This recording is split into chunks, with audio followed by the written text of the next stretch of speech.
This is my canoe rack that I built from some junk iron that I had in the back of my shed.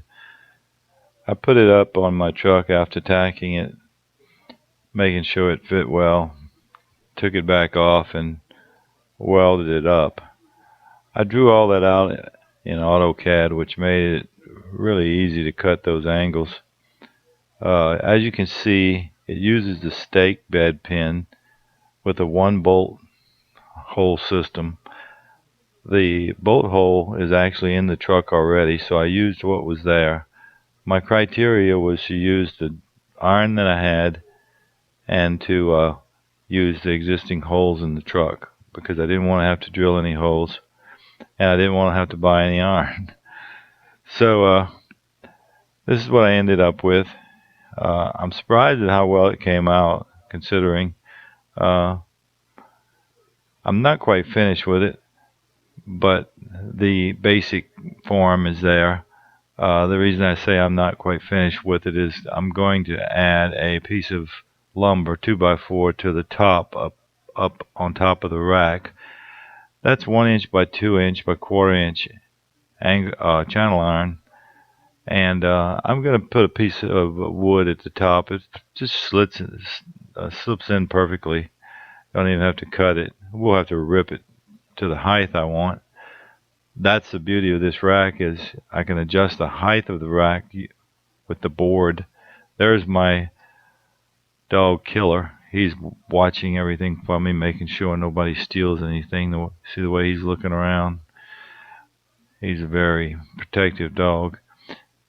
And so that's the front.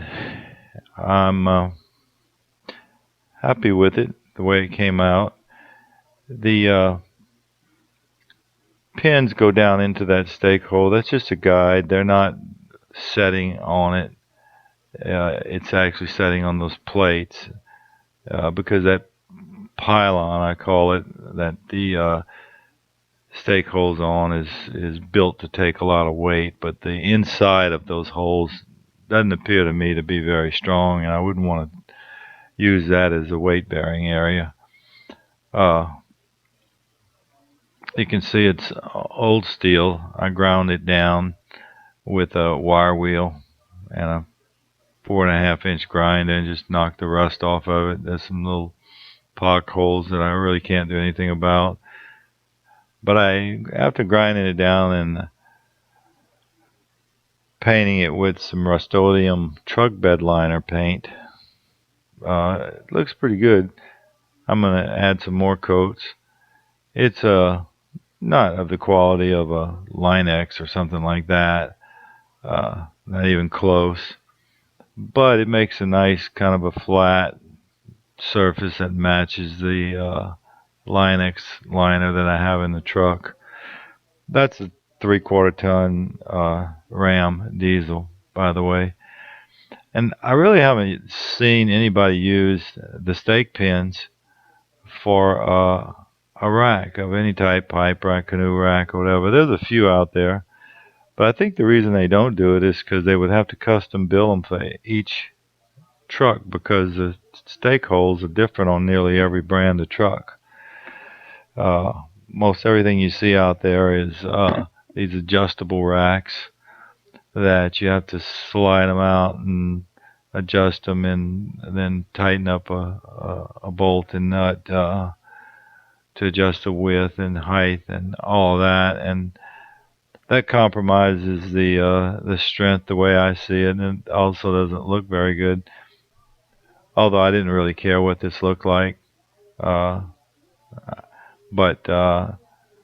it doesn't look bad. My main goal, as I said, was to use the iron I had and to not have to drill any holes, and that I did accomplish that.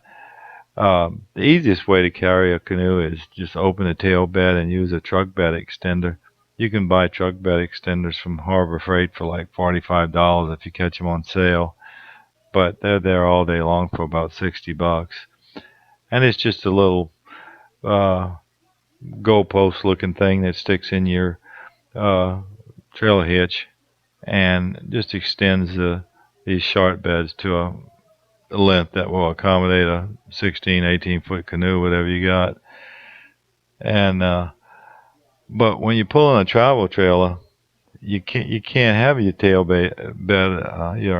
tailgate open. You have to put it on top of the truck. So that's why I had to build this, because I want to be able to bring a canoe when we go camping with the travel trailer, and this will allow me to do that. So it was a good project. I took my time with it. Uh, didn't rush through it. It came out good for my standards, and I just gotta add the wood, and I'll be done with it. Hope you like it.